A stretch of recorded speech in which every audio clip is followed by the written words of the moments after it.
चलो, आज नया चैप्टर पढ़ेंगे, वर्क पावर एनर्जी। नाम सुना है वर्क का? हाँ सर। हाँ सर। अरे वाह, क्या होता है? F into S। तो फॉर्मूला हो गया ये तो। काम करना मतलब कुछ फोर्स लगाएंगे और ऑब्जेक्ट हिलेगा तब बोलेंगे सर वो work. Scalar quantity.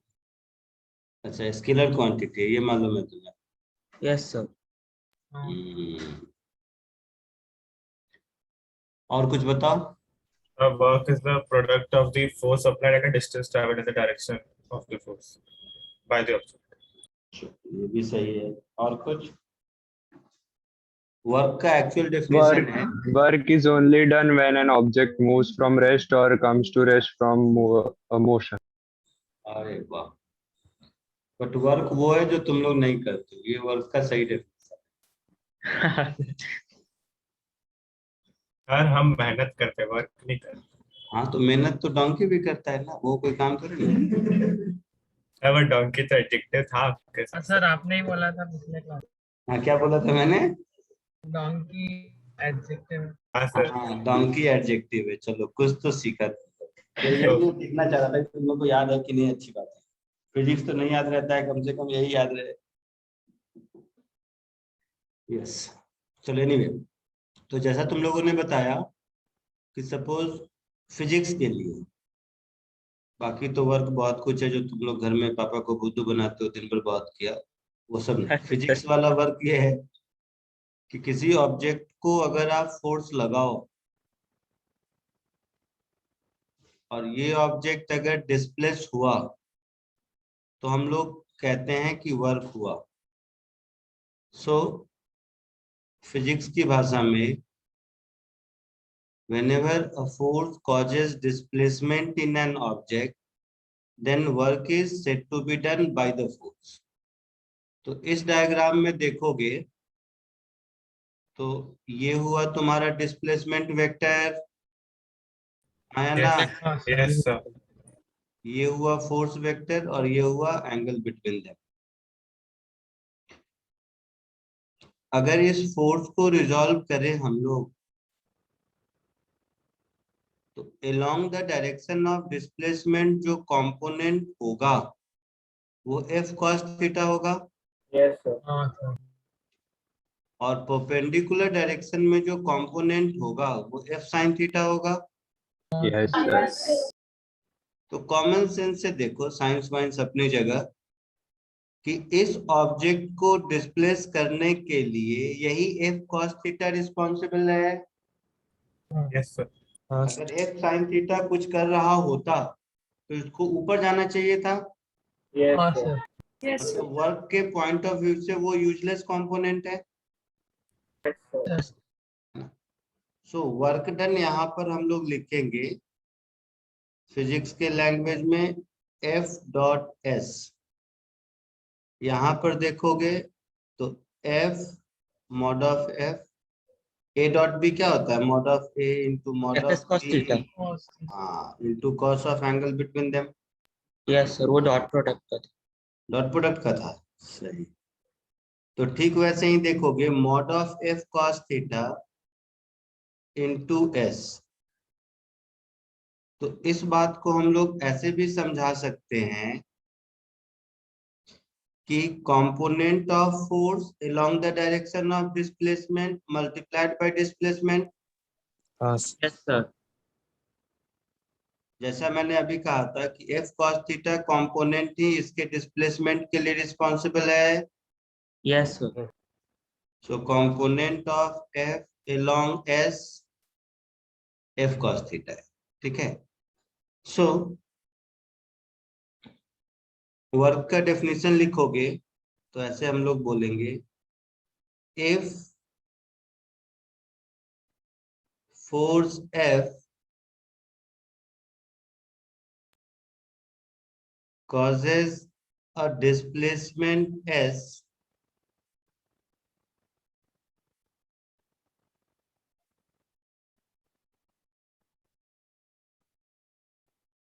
then work is said to be done.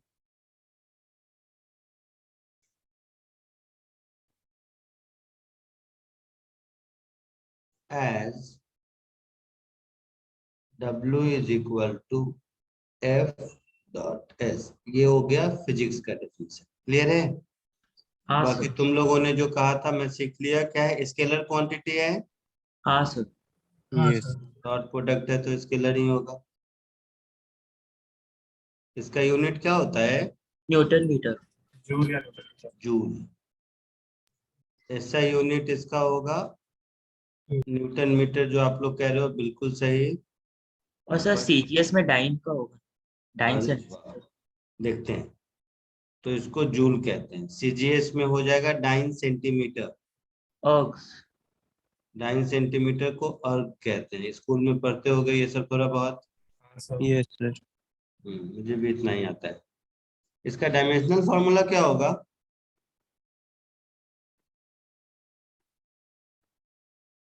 बस फंस गया। हाँ सर। हाँ, फोर्स का mL/T - 2 होता है हाँ सर। और हाँ सर। डिस्प्लेसमेंट का एक और L, हाँ m sir. L square T - 2 हो गया। हाँ Yes. कॉमन सेंस है। हाँ यस। सर। बस इस कॉमन सेंस को जल्दी से कॉपी कर लो फिर आगे बढ़ते हैं। ठीक है सर।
Sir, done. तो एक मिनट।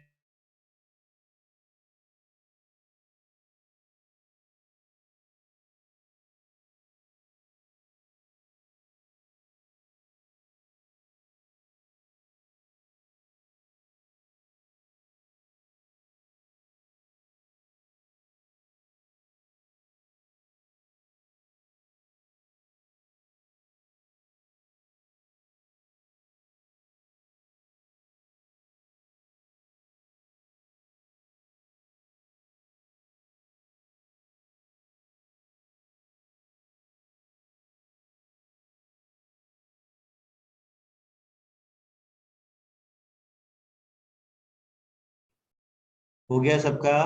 एक मिनट।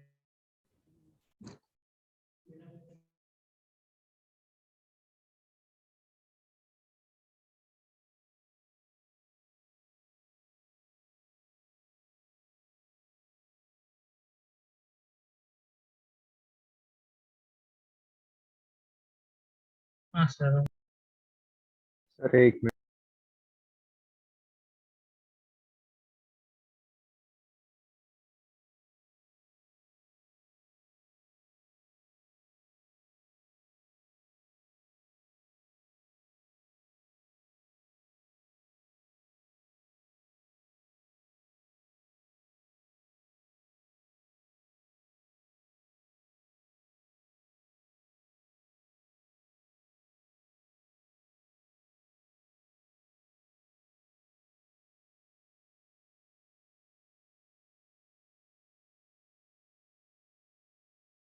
Yes sir done.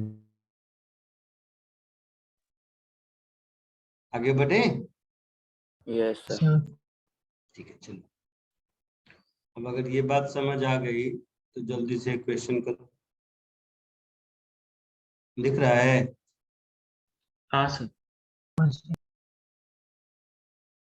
अभी इससे पहले फ्रिक्शन चैप्टर खत्म किए थे, हाँ सर। हाँ सर।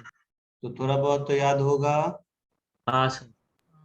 हम भूलने में टाइम लगता है ना, इसके लिए तो जल्दी से इसको, थोड़ा बहुत फ्रिक्शन का यूज है, जल्दी करो।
Sir,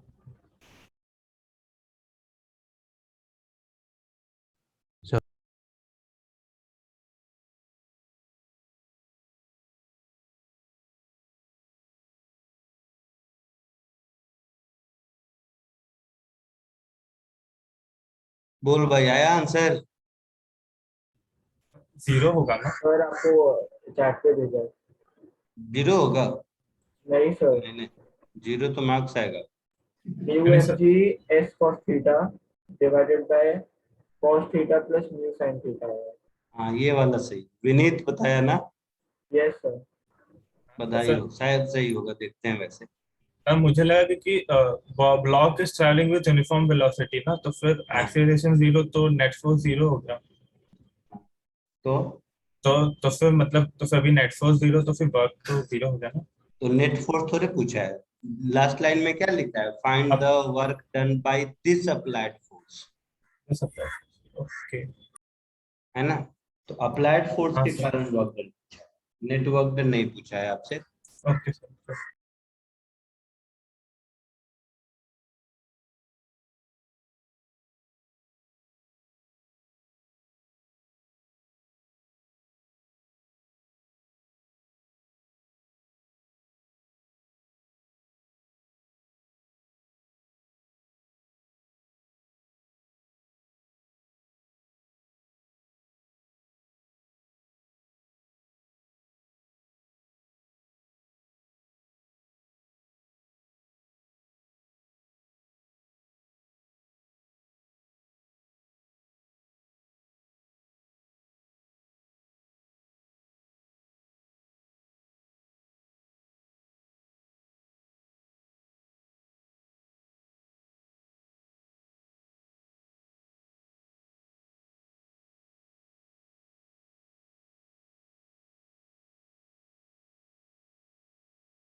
सर हो गया। हो गया, आया सबको आंसर? हाँ sir, mu m g minus sine theta into d. हाँ सबको सर आ सेम गया? आया। हाँ सेम आया? Yes yes. अच्छा, चलो फिर भी देख लो, मुझे नहीं आया इसीलिए। देखो,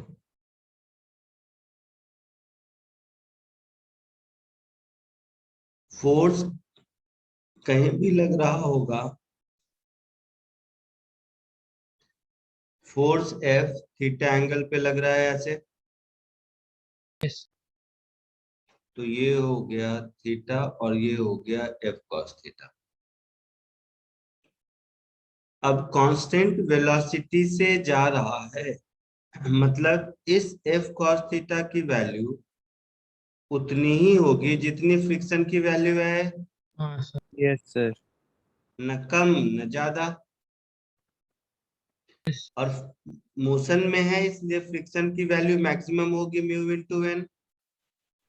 यस सर। अब एन की कहानी देखो, एन किधर लग रहा होगा? ऊपर। हाँ। इसका खुद का वेट mg नीचे लग रहा होगा, और इस फोर्स का एक कंपोनेंट एफ cos थीटा भी ऊपर, एफ sin थीटा भी साइन ऊपर लग थीटा। रहा होगा। हाँ सर। सो एन की वैल्यू हो जाएगी mg minus f sin theta.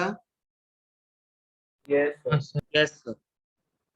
तो फ्रिक्शन फोर्स की वैल्यू हो जाएगी mu into n, that is mu into mg minus f sin theta. हाँ ऐसा होगा। Yes, sir. Yes, sir. तो जो वर्क डन होगा, this work done is nothing but F cos theta into D लिखा हुआ है। हाँ कितना सर। दूर गया? डी एस कुछ तो लिखा हुआ क्वेश्चन में, डी। डी है डी। तो D. F cos theta into D, और इक्वल होंगे ना एफ एफ cos थीटा ये इक्वल है। फ्रिक्शन हो भी। गया, हो गया। अब देखो, एफ cos थीटा की वैल्यू फ्रिक्शन के बराबर हाँ सर। है ना? सो क्वेश्चन में एफ नहीं है, तो मुझे एफ से इंडिपेंडेंट आंसर चाहिए, Yes, हाँ sir. है ना?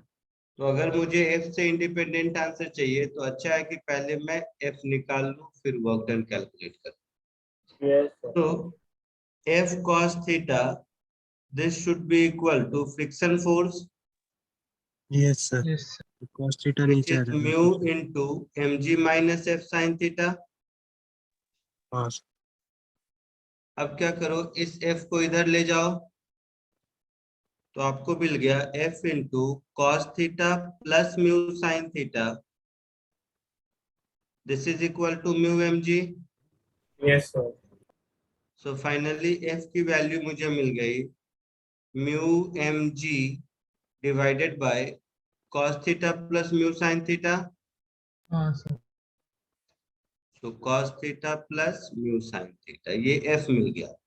f मिल गया तो अब वर्क डन मिल जाएगा। So finally work done is f cos theta into d, that is mu mg d cos theta divided by cos theta plus mu sin theta। यही answer आया था। Yes, sir. Yes, sir. मेरा थोड़ा ठीक अलग है, आया था लेकिन सर वो मतलब समझ सब्स्टिट्यूट गया। की वैल्यू नहीं निकाली। सो ये आंसर है। जिसको जिसको आया था बधाई हो, जिसको नहीं Thanks. आया था कॉपी कर लो।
हो गया, आगे बढ़ूं?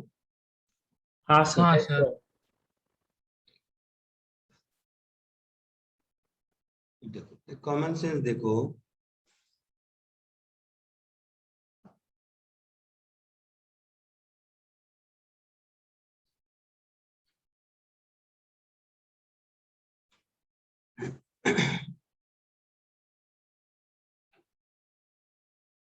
सपोज ये डिस्प्लेसमेंट वेक्टर है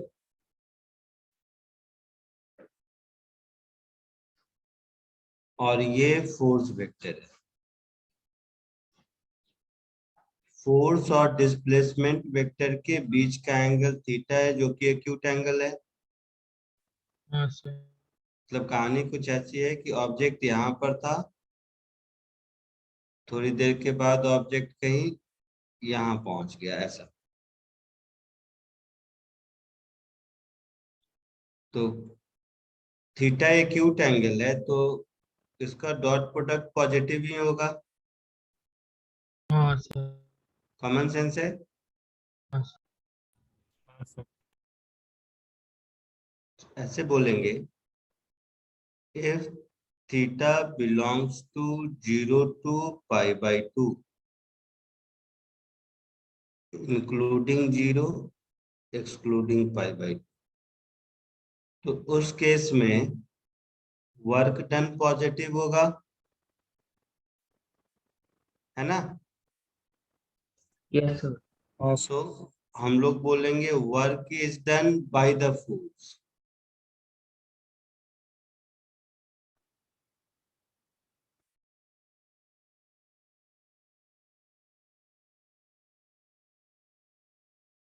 यही अगर ऑब्जेक्ट का डिस्प्लेसमेंट और फोर्स के बीच obtuse angle in the sense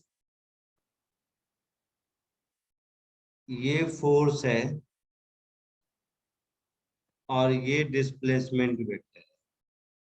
अब तुम्हें लग रहा होगा कि फोर्स ऐसा हो रहा है तो डिस्प्लेसमेंट इधर क्यों होगा? तो कोई और फोर्स होगा। जैसे अभी ऊपर वाले एग्जाम्पल क्वेश्चन में देखा था कि जिधर फोर्स है उधर ऑब्जेक्ट का डिस्प्लेसमेंट हो रहा था, बट फ्रिक्शन तो उसके अपोजिट लग रहा था। हाँ तो पिछले ही क्वेश्चन में अगर work done by friction force कहता तो मेरा आंसर नेगेटिव होता।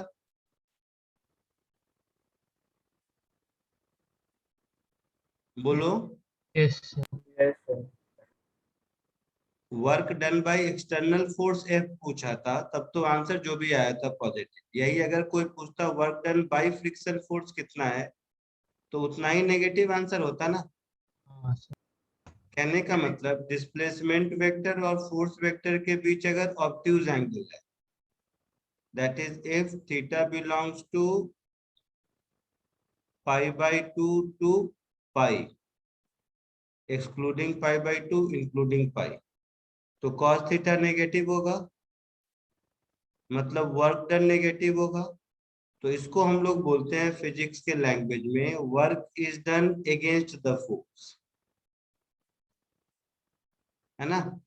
कॉमन सेंस से लग रहा है कि ये फोर्स एफ के अगेंस्ट कोई दूसरा फोर्स वर्क कर रहा होगा, तभी ये ब्लॉक यहाँ से यहाँ आया।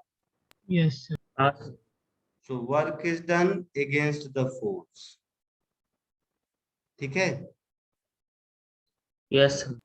यही अगर ऐसा हो, जैसे पिछले ही क्वेश्चन में देखो, work done bye F sine theta कोई पूछे पिछले क्वेश्चन में, या नॉर्मल पूछे, तो 0 होगा, क्योंकि एफ साइन थीटा और नॉर्मल जिधर लग रहा था उधर तो कोई डिस्प्लेसमेंट था ही नहीं। हाँ चमका कुछ? तो ये फोर्स वेक्टर है, ये डिस्प्लेसमेंट वेक्टर है। ऑब्जेक्ट थोड़ी देर के बाद मान लो यहाँ पहुंच गया, तो पहुंचा होगा कोई और फोर्स की वजह से।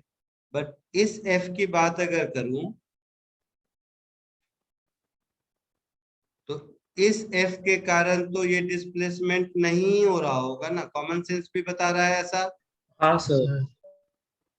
तो कॉमन सेंस बता रहा है तो फिजिक्स भी यही बता रहा है, फोर्स वेक्टर और डिस्प्लेसमेंट वेक्टर के बीच का एंगल 90 डिग्री है। हाँ sir. Yes, sir. So if theta is equal to 90 degree, then work done by the force is 0. Yes sir. आया समझ में? हाँ सर। सिंपल है। हाँ सर। तो work done positive negative zero कुछ भी हो सकता है, डिपेंड करता है फोर्स और डिस्प्लेसमेंट वेक्टर का ओरिएंटेशन कैसा है। हाँ सर। जल्दी से कॉपी कर लीजिए।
हो गया सर। हो गया, आगे बढ़े। Yes, sir.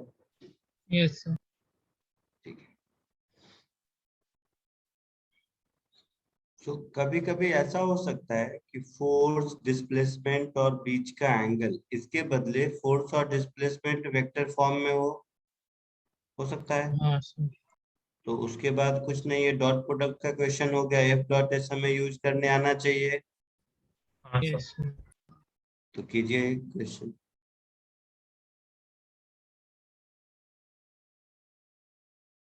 दिख रहा है सबको? हाँ सर।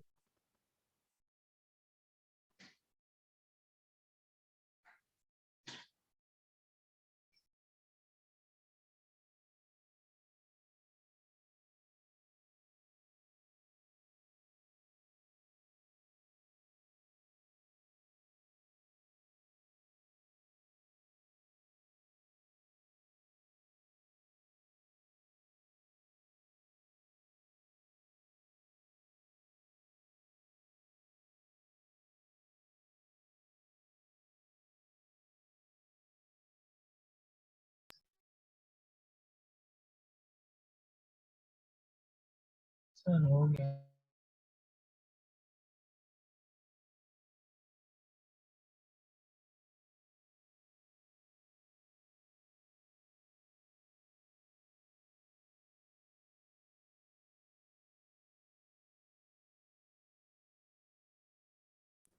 हो गया sir.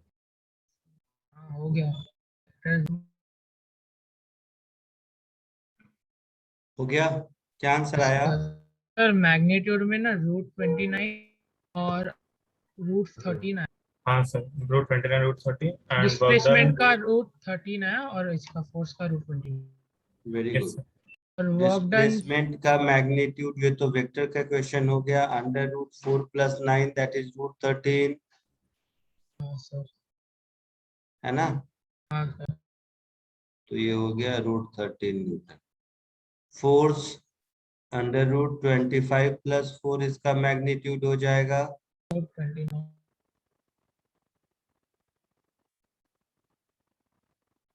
That is √29 Newton. Sorry, ये न्यूटन हो गया, ऊपर वाला मीटर हो गया, डिस्प्लेसमेंट है ना। डॉट प्रोडक्ट पढ़ा था, याद है ना? हाँ हाँ सर। हाँ। सर। हाँ 16। वर्क वर्क डन डन बताओ। 16। 16 joule. 16 work done F dot S. हाँ। डॉट प्रोडक्ट में केवल कोफिशिएंट्स मल्टीप्लाई होते हैं, हाँ सर। Yes sir. तो दोनों के कोफिशिएंट मल्टीप्लाई कर दोगे तो 5 × 2 + 2 × 3, so 10 + 6 16 जूल आंसर। हाँ सर। एकदम सिंपल है। हाँ यस सर। आगे बढ़े हाँ। हाँ सर, करेक्ट। जल्दी।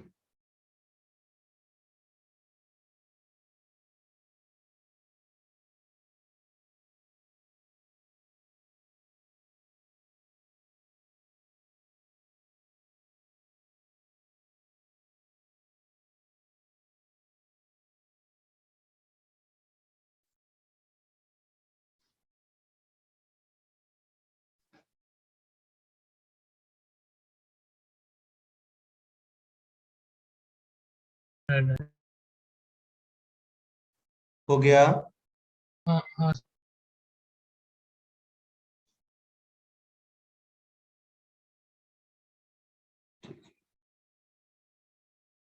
एक और करो, ये थोड़ा सा ठीक ठाक क्वेश्चन है। दिख रहा है सबको? हाँ सर। कोशिश करो।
आया कुछ आंसर?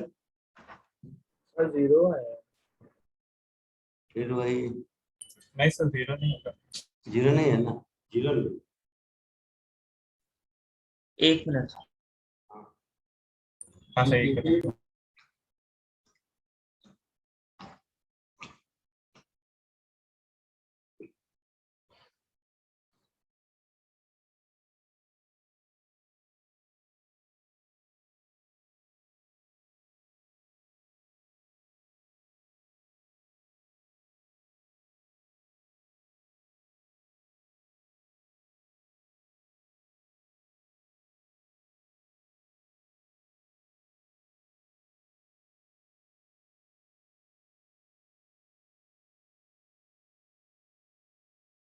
हाँ सर 0 नहीं आया।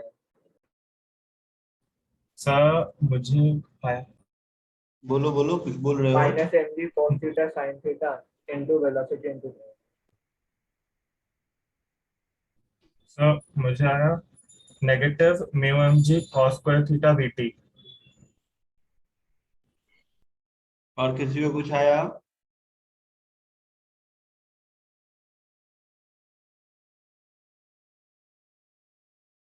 और किसी को कुछ आया?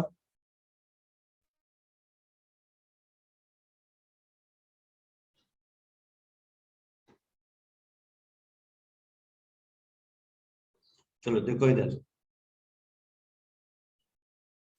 ये इंक्लाइन प्लेन है और ये ऑब्जेक्ट है।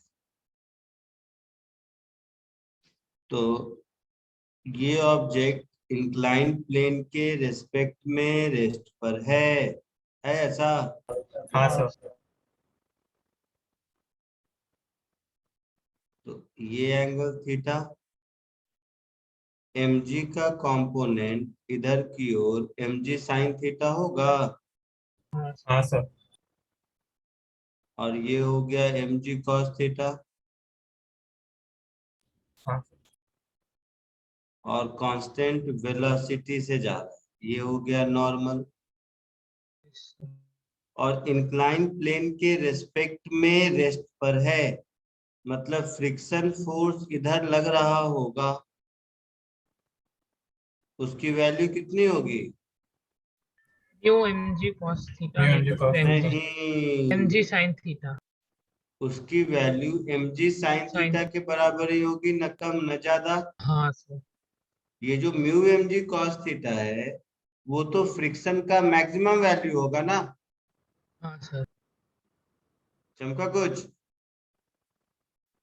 हाँ हाँ सर। हाँ तो फ्रिक्शन इधर लगा, और ये ट्रक जा किधर रहा है आगे, तो टी टाइम में कितना आगे जाएगा? Velocity into time. VT कितना VT। आगे जाएगा? हाँ सर। इन दोनों के बीच एंगल कितना होगा? 180 माइनस 180 माइनस थीटा। तो वर्क डन बाय फ्रिक्शन पूछा है, हाँ सर हो जाएगा। तो work done by friction force हमारा हो जाएगा फ्रिक्शन फोर्स का magnitude into VT into cos of angle between them, that is pi minus theta. हाँ सर। फ्रिक्शन फोर्स अभी बताया mg साइन थीटा के बराबर होगा, न कम न ज्यादा, into vt. Cos pi minus theta क्या होता है? Minus cos theta minus cos theta. तो हमारा आंसर हो जाएगा minus m g v t sine theta into cos theta. ये आंसर आया था किसी को? Yes sir. Very good.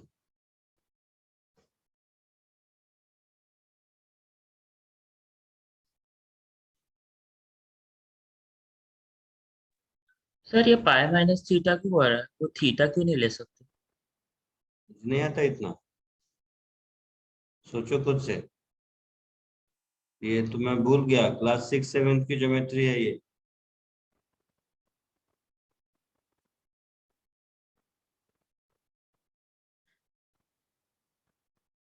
ये एंगल थीटा है, तो ये फ्रिक्शन फोर्स और हॉरिजॉन्टल इधर वाले लाइन के बीच एंगल क्या होगा? कैसी बात कर दिया तुमने? हाँ सर, हाँ समझा सर। ये थीटा है तो ये भी थीटा होगा, हाँ और सर। ये थीटा है तो ये पाई माइनस थीटा होगा।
लिख लिया सबने?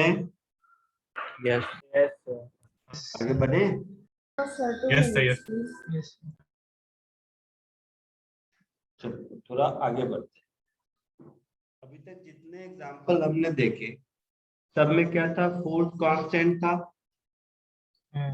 फोर्स वेरिएबल भी हो सकता है, तो वेरिएबल फोर्स के कारण वर्क डन कैसे निकालते हैं? सो वर्क डन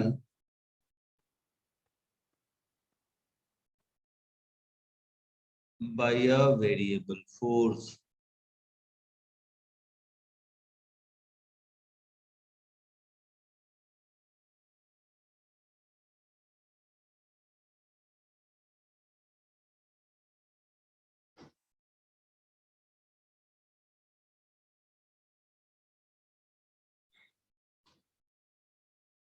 तो देखो, कॉमन सेंस है कि जो वर्क डन dw लिखेंगे, अगर फोर्स वेरी कर रहा है पोजीशन के साथ, तो F dot dr, so total work done हमारा होगा इंटीग्रल ऑफ, अगर एफ आर मतलब पोजीशन का फंक्शन पता है तो F dot dr from initial position to final position. Common हाँ सेंस सर. है ये? हाँ सर. अच्छा, अब इस कॉमन सेंस को यूज कैसे करते हैं देखो। कहने का मतलब ये है कि सपोज कोई एक ऑब्जेक्ट है, कोई एक फोर्स है, ये कुछ एक्स का फंक्शन है, something i cap, something f y j cap, something f z k cap. ये एक्स वाई जेड आपस में पोजीशन का फंक्शन हो सकता है। हाँ सर. जो हमारा डी आर वेक्टर होगा वो हमेशा होगा डी एक्स आई cap plus D Y j cap plus D Z k cap. सो जब हम एफ डॉट डी आर करेंगे विच इज डी डब्ल्यू, तो ये हम लोगों को मिलेगा f x d x plus f y d y plus f z d z. मतलब ये हुआ और इसका मीनिंग ऐसे समझो, मीनिंग इसका जस्ट समझाने के लिए कि कोई भी ऑब्जेक्ट मान लो इस पॉइंट ए से ये कोई दूसरा पॉइंट बी तक गया, तो ये पॉइंट ए का पोजीशन कोऑर्डिनेट है मान लो x1, y1, z1, और यहाँ जहां पहुंचा उसका पोजीशन कोऑर्डिनेट है x2, y2, z2। तो जब हम इसको इंटीग्रेट करेंगे ना, तो इंटीग्रेट ऐसे करेंगे दोनों ओर, ये हो गया fx dx from x1 to x2 plus fy dy from y1 to y2 plus fz dz from z1 to z2। इससे जो मिलेगा ये कंप्लीट वर्क डन होगा। हाँ सर। समझ आया कुछ? हाँ सर। हाँ सर। तो ये हुआ वेरिएबल फोर्स के कारण वर्क डन का फॉर्मूला नहीं बोलेंगे, कॉमन सेंस है, वैसे कोई फॉर्मूला तो नहीं है। एक वेरिएबल फोर्स का एग्जांपल देखो। लॉज ऑफ मोशन में स्प्रिंग नाम का चीज सिखाया था। Yes, sir. Yes, sir. So variable force का example, work done bye spring force.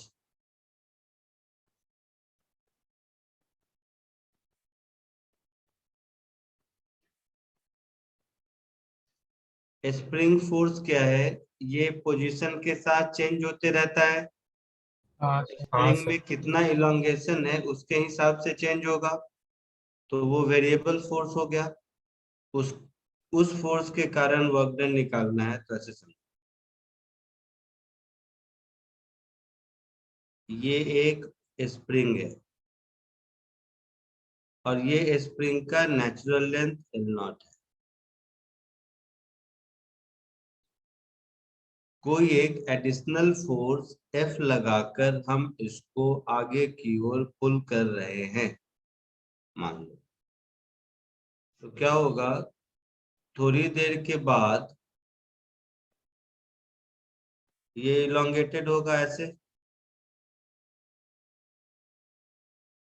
Yes, लेकिन इस प्रोसेस में जो स्प्रिंग फोर्स लग रहा होगा अंदर की ओर, स्प्रिंग फोर्स किधर लग रहा होगा? अंदर की ओर लग रहा होगा, इधर। हाँ सर। हाँ सर। स्प्रिंग फोर्स तो इधर लग रहा होगा। ये स्प्रिंग फोर्स इस पूरे इलोंगेशन में हर टाइम चेंज हो रहा होगा। हाँ सर। Yes, sir. तो कभी भी अगर इलोंगेशन एफ एक्स है तो इस स्प्रिंग फोर्स की वैल्यू के एक्स होगी। yes, हाँ। sir. हाँ सर। तो इस स्प्रिंग फोर्स के कारण अगर मुझे वर्क डन निकालना है तो क्या होगा? Spring force dot displacement dx का इंटीग्रल फ्रॉम 0 to x, यही हो जाएगा work done bye spring. Yes, sir. हाँ सर। अच्छा, अब ध्यान से देखोगे तो ये स्प्रिंग फोर्स की वैल्यू kx के बराबर होगी। dx डिस्प्लेसमेंट dx, तो फोर्स इधर लगा और डिस्प्लेसमेंट dx इधर हुआ, तो स्प्रिंग फोर्स वेक्टर और डिस्प्लेसमेंट वेक्टर के बीच का एंगल 180 डिग्री दिख रहा है। Yes, sir. सो इनटू cos 180 डिग्री, इसका इंटीग्रल फ्रॉम 0 to x, हाँ sir. cos 180 is -1, so kx dx from 0 to x, है ना? तो work done bye spring -12 kx square हो गया। हाँ सर। Yes, sir. कोई डाउट? सर वो 180 डिग्री एंगल स्प्रिंग की फोर्स और के डिस्प्लेस एलोंगेशन के बीच में है ना? हाँ, स्प्रिंग का फोर्स किसी भी समय x distance x length spring elongated है, तो फर्दर dx इलोंग करने के लिए उसको राइट वर्ड आना पड़ेगा, हाँ हाँ या इवन उल्टा अगर हम कंप्रेस भी कर, जब हम कंप्रेस कर रहे हैं तो हम लेफ्ट जा रहे हैं और के फोर्स राइट लग रहा है, तो फोर्स और डिस्प्लेसमेंट हमेशा एक दूसरे के अपोजिट होगा। हाँ है समझ में कुछ? सर हमने वो सेकंड इक्वेशन में तो इंटीग्रेट किया ना सबसे आगे सॉरी, पहले वाले में से, फिर से बोलो एक बार, क्या बोला? फर्स्ट वाले में इसके, हाँ क्या फर्स्ट वाला, कहाँ पर? हाँ इसमें ये वर्क डन बाय वेरिएबल, पहला इक्वेशन,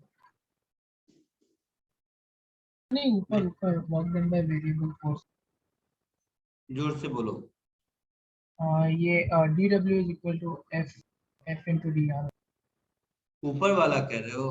हाँ हाँ, ये तो फोर्स हमेशा नेगेटिव ही होगा, अपोजिट ही होगा, जो स्प्रिंग के एग्जांपल में अपोजिट आया। ओके हाँ समझो कुछ? तो चलो इसके एक दो एग्जांपल क्वेश्चन करेंगे तो और ज्यादा चमकेगा। इसको कॉपी कर लो पहले।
सर नीचे स्क्रॉल कर दो ना थोड़ा।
हो गया, आगे बढ़ूं? Yes, sir. Correct. तो कितना, 1 मिनट करेगा। सर मुझे वो DW is equal to FDR अपनी इक्वेशन कैसे लिया वो नहीं समझा। Force into displacement. हाँ सर, फिर उसका क्या किया? क्या? उसको डिफरेंशिएट किया क्या बोथ साइड? कहाँ डिफरेंशिएट किया? अगर फोर्स पोजीशन r के साथ चेंज करता है तो छोटे से डिस्प्लेसमेंट er के लिए जो वर्क होगा वो dw होगा, हाँ हाँ और ऐसे ऐसे छोटे छोटे वर्क डन को ऐड कर देंगे तो टोटल वर्क डन मिलेगा। हाँ सर। और ये जो छोटे छोटे फंक्शन को ऐड करने का नाम है, उसी को इंटीग्रेशन कहते हैं। हाँ हाँ ठीक है, हाँ सर। आगे बढ़े। हाँ sir. Work done by variable force के ये दोनों क्वेश्चन करो। दिख रहा है सबको? बोल भाई। हाँ सर। Yes, sir. कोशिश कीजिए।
सर आंसर है।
आया आंसर सबको? Yes, sir. हाँ सर। फर्स्ट का क्या आया? 50, 50, वेरी गुड, हाँ, बधाई हो। सेकेंड का? 64/9. फिर से बोलो, क्या बोला? 64/9. Very good. किसने बताया बेटा, कैसे किया? Sir, Vinny. बहुत बढ़िया। Sir, पहले फर्स्ट वाला देख लेते हैं। सो फर्स्ट वाले में हमारा वर्क डन हो जाएगा 4i cap 4x i cap more precisely 4x i cap plus 3yj cap dot dx i cap plus dyj cap, यही dw होगा। Yes, sir. तो ये हो गया 4x dx plus 3y dy। हाँ सर। इसको इंटीग्रेट कर देते हैं दोनों ओर।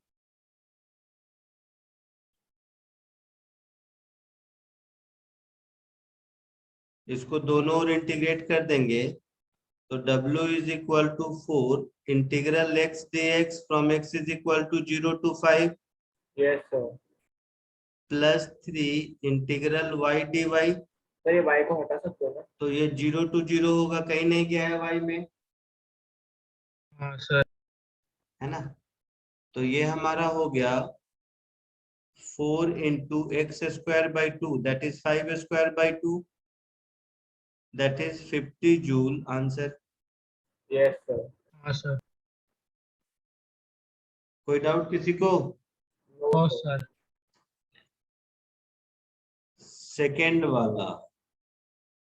सेकंड वाला जो सॉल्व करेगा वो सही। बोलना है। अच्छा, फर्स्ट कॉपी कर लिया सबने? हाँ सर। 1 minute sir. कर लीजिए, फिर सेकंड पे आते हैं।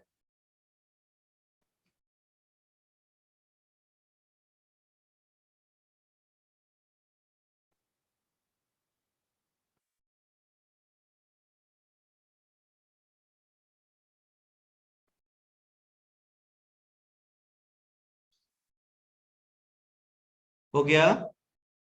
Yes, sir. हाँ सर। सर। सेकंड वाला देखो, सेकंड में क्या है कि फोर्स टाइम का फंक्शन दिया हुआ है, Yes, sir. एक्सेलरेशन को हम लोग फोर्स अपॉन मास लिख सकते हैं, सर। बोलो। हाँ Yes, सर। sir. तो 2t square upon 2 that is t square, ये एक्सेलरेशन हुआ, Yes, sir. हाँ sir. Which is dv by dt। हाँ सर। तो काइनेमेटिक्स के जैसा dv is t square dt। और t इज इक्वल टू 0 पर रेस्ट पर था, हाँ सर। मतलब इसको अगर हम इंटीग्रेट कर दें t इज इक्वल टू 0 पर v0 और t is equal to t पर v की वैल्यू v, तो v as a function of time मुझे मिलेगा t cube by 3। Yes, sir. हाँ सर। v को फिर फर्दर हम लिख सकते हैं ds by dt। Yes, sir. Yes sir. तो ds बाई dt हो गया t क्यूब बाई 3, तो यहां से मुझे ds मिल गया t क्यूब बाई 3 dt। हाँ ऐसा, सर। हाँ सर। इसको दोनों ओर इंटीग्रेट कर देते हैं तो ds is equal to t cube by 3 dt। इसको इंटीग्रेट करोगे तो t इज इक्वल टू 0 पर 0 पर था, t is equal to t पर x पर है, कुछ ऐसा। Yes, sir. तो मुझे यहां से मिल गया x is equal to t4 by 12।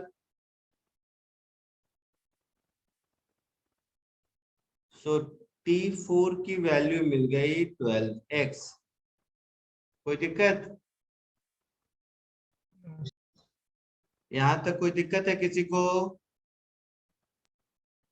No, sir. अब देखो, फोर्स है 2t स्क्वायर, Yes, है sir. ना। तो मेरा जो वर्क डन होगा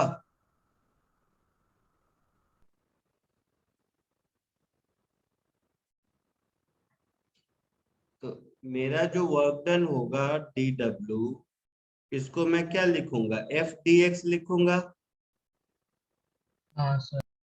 f तो है 2t स्क्वायर और यहाँ dx, तो यहाँ t का फंक्शन है, यहाँ x है, तो अगर मैं x को t में या t को x में, दोनों में से कोई एक कर लूं तो हमारा काम चलेगा। हाँ सर।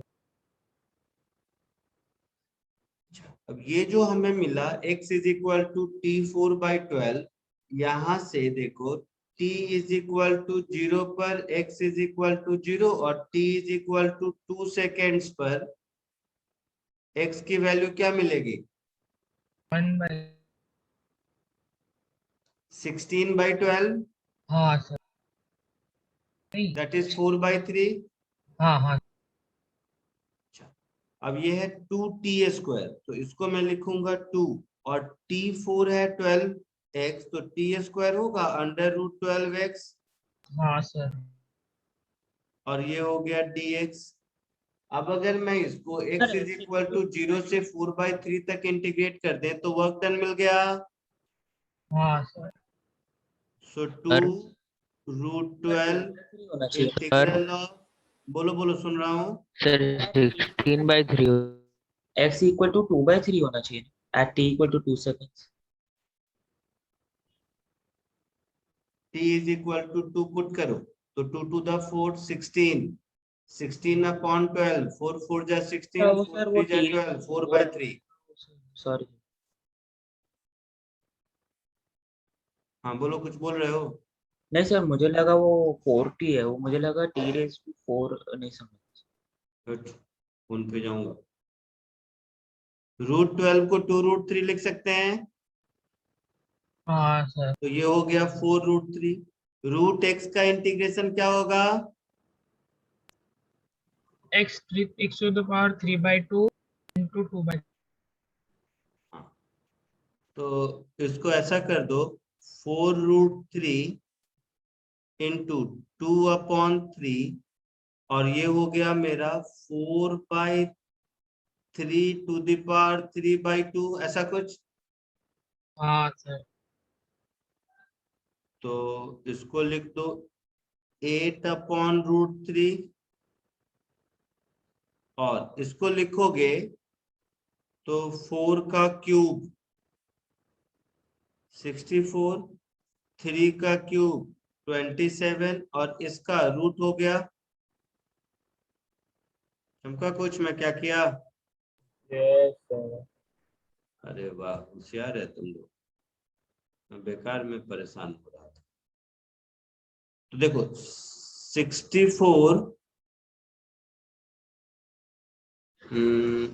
64 का रूट 8 हो 8 जाएगा, आ जाएगा सर। 8 और 81 का रूट 9 हो 9, जाएगा। Yes sir. सो 64/9 जूल, ये आंसर होगा। हाँ सर। किसी ने यही आंसर बोला था? Yes sir. Very good. ऐसे ही हाँ किया था सर। या कुछ और किया था? सर आपने जो मैंने ये v इक्वल टू t³ 3 तक किया, पर फिर आपने जो x के उसमें निकाला वो नहीं किया, तो मेरा बहुत सिंपली आ गया आंसर, इतना कॉम्प्लेक्स नहीं है। अच्छा ठीक है, इसको कॉपी कर लो, फिर और भी मेथड बताता हूँ, ओरली सॉल्व करने का भी बताऊंगा, बट पहले इसको कॉपी कर लो। Yes sir.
लिख लिया सबने? Sir 1 minute. 1 मिनट। ठीक है।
हो गया? हाँ सर हो गया। चलो अभी कुछ इसको ऐसे सोचते हैं, देखा थोड़ा सा लेंदी लगा ये। अब इसका एक दूसरा अप्रोच देखो जो कम लेंदी है, और एक तीसरा अप्रोच देखो जो बिल्कुल भी लेंदी नहीं। तो सारे मेथड देखते हैं। तो पहला जो अभी बताया वो मेथड तो इसलिए क्योंकि अभी अभी हमने देखा कि अगर फोर्स पोजीशन का फंक्शन मालूम हो तो एफ डॉट डी एक्स का इंटीग्रल वर्क डन होता है। तो इस क्वेश्चन में एक्चुअली फोर्स टाइम का फंक्शन था। हाँ तो हम लोगों ने अपने उस मेथड में फिट इन करने के लिए फोर्स पोजीशन का फंक्शन बनाया एक्स का, फिर इंटीग्रेट किया। ऐसा भी कर सकते हैं कि फोर्स को टाइम के फंक्शन में ही रहने दें और dx को टाइम में कन्वर्ट कर दें। समझा कुछ मैं क्या बोला? हाँ सर। जैसे एक्सेलरेशन मिला था टी स्क्वायर, Yes, ऊपर sir. मिला था ना एक्सेलरेशन टी हाँ। स्क्वायर, हाँ। और फिर वेलोसिटी मिल गई थी t³/3, Yes, sir. Yes, sir. और फिर x मिल गया था t4/12, ये तीनों ऊपर मिला था। Yes, sir. अच्छा, तो अगर हम लोग यहीं से यहां से dx अगर लिखेंगे तो dx क्या लिखेंगे, t³/3 dt, इसको हाँ। डिफरेंशिएट करेंगे तो, या हाँ। v को लिख दो dx/dt, तो dx यही हुआ ना, Yes, हाँ, sir. sir. x लिखने की भी जरूरत नहीं, चलो v के बाद ही हम लिख सकते हैं v इज dx/dt, तो यहीं से हम लिख सकते हैं dx is this much dt। हाँ, sir. अच्छा, अब मेरा वर्क डन, ये है इंटीग्रल f.dx, f है हमारा 2t² शायद,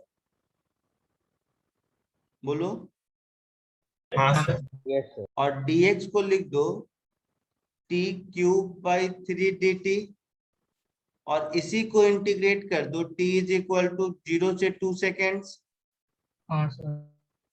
तो ये क्या हो गया 2/3 integral of t5 dt from 0 to 2 seconds, Yes, sir. तो ये हो गया 2/3 t6/6 0 to 2, Yes, sir. Yes, sir.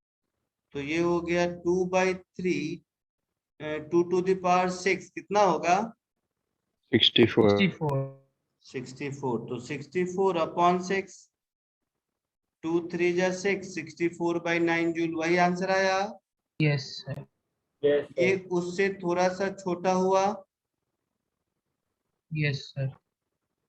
इसको कॉपी कर लो जल्दी से, फिर एक और बताता हूँ जिससे 1 लाइन में हो जाएगा। जिसने सॉल्व किया था बेटा, तुमने यही किया होगा पहले जो बोल रहे थे। हाँ सर, मैंने इसी मेथड से किया। मैंने भी सेम किया था, बस इंटीग्रेशन में गड़बड़ हो गया था डिनोमिनेटर का। जल्दी कॉपी करो, एक और मेथड बताना है।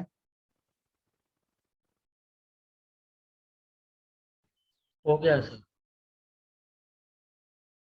हो गया, आगे बढ़ो। हाँ सर। हाँ. हाँ सर। एक और मेथड है, सर नहीं हुआ। नहीं हुआ, जल्दी लिखिए।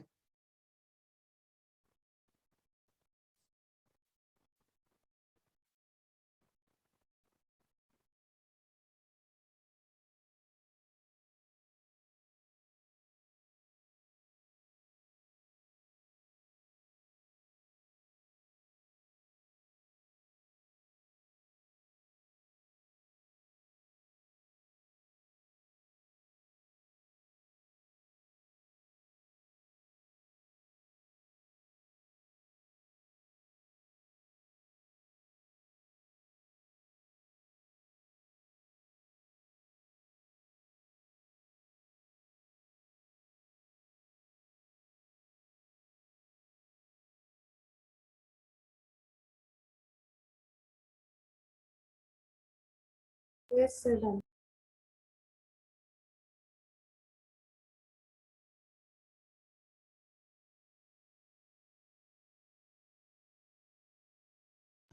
हाँ सर हो गया।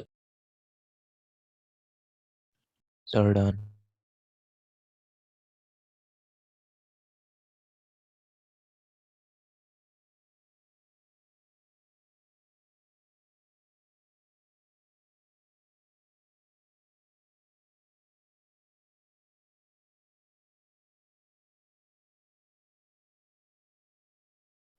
आगे बढ़े, यस सर। ठीक है। अब देखो, स्कूल में याद करो, एक तुम लोगों ने वर्क एनर्जी थ्योरम नाम का चीज सुना था, यस सर। Sir. क्या होता है? Sir change in kinetic energy.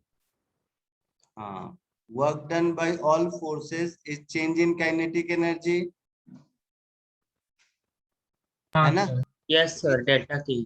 हाँ, तो इसका प्रूफ ये सब डिटेल में हम लोग पढ़ेंगे अगली लेक्चर में, बट इसको यूज तो कर ही सकते हो। यस स्टेटमेंट तो पता ही है आप लोगों को। So by work energy theorem, work done is equal to change in kinetic energy, हाँ sir, that is kinetic energy final मतलब at t is equal to 2 seconds minus kinetic energy initial मतलब t is equal to 1 second 0 second पर, तो 0 second पर तो rest में था, हाँ सर, मतलब हाफ m v स्क्वायर, मतलब t is equal to 2 second पर जो v होगा वो लेना है हमें। तो हाफ मास 2 kg है और v कितना मिला था, देखो t क्यूब बाई 3 होगा शायद, हाँ sir, t³/3। t cube by 3, तो t क्यूब बाई 3 का whole square t is equal to 2 second put कर देना है। हाँ सर, यस सर। तो सर t इससे इज भी इक्वल सेम टू 2 पुट करोगे तो 8/3 का होल स्क्वायर आ गया, हाँ सर, हो जाए। Which is 64/9 joule. Yes sir. कोई डाउट किसी को? तो नो ये सर। थोड़ा सबसे छोटा है, बट हाँ, ये मेथड ऑफ जो भी वर्क एनर्जी थ्योरम आप स्कूल में पढ़े हो, इसका प्रूफ शायद आप लोग अभी नहीं जानते होगे, तो ये हम लोग नेक्स्ट क्लास में प्रूव करेंगे इसको।